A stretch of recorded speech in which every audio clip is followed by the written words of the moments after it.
Kakati nno nakutegeezezza gye buvuddeko ng'omukulembeze w'eggwanga ng'akubiriza bannayuganda okufaayo nnyo okulaba nga bongera kasooli waabwe Omutindo bano abakaaba nti akatale kaabula kubanga akatale kayitirivu nga n'ow'emmindi asena. Katulabe Amasukkulumu lino kubanga bano babadde nga bali mu meenulula g'ekibiina kya NRM nga kiweza emyaka 34 bukya kiyingira mu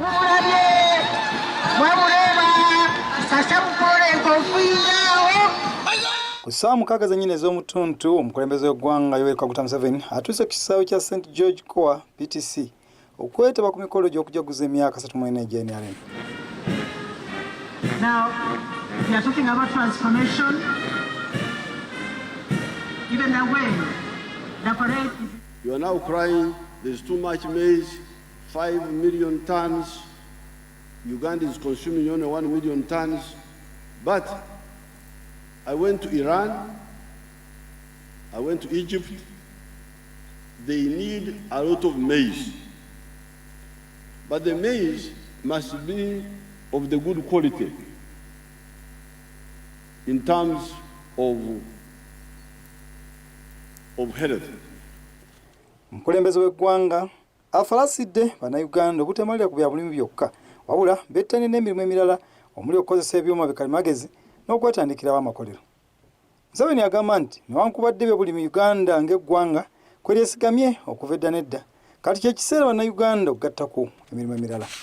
Pulezidenti Museveni agambye nti wakyaliwo okugaziya obutale bwa Uganda okubugatta ku Bwafirika nga bakozesa ebyamaguzi ebiva kuno kuba kati Uganda eryaddiyaddeko. So the third issue of marketing is to make sure the quality is good, especially post-harvest handling.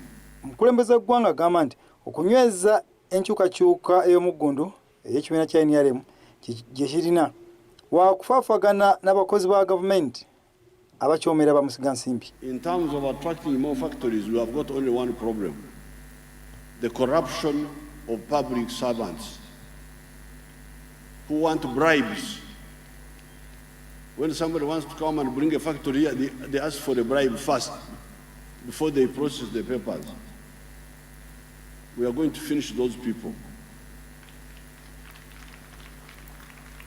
These are the only remaining enemy, the corrupt public servants who delay decision making. Mu kujaguza emyaka 34 gya NRM, abantu 96 baweereddwa emidaali egibasiima omubadde egya Luweero Triangle, Nalubaale n'emirala mingi.